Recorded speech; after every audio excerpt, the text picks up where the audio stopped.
oilasi o'xshamasdan ajrashib ketgan va farzandlari bilan o'z kunini o'zi ko'rayotgan ayollar bilan hurmatsiz erkaklar ishqiy o'yinlar o'ynamanglar.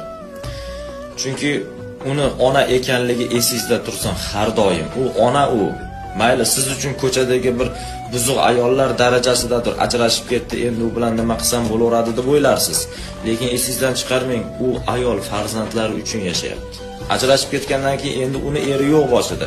U nima qiladi? Ishlasa ham bolalari uchun, ko'chaga chiqsa ham bolalari uchun, mehnat qilsa ham bolalari uchun.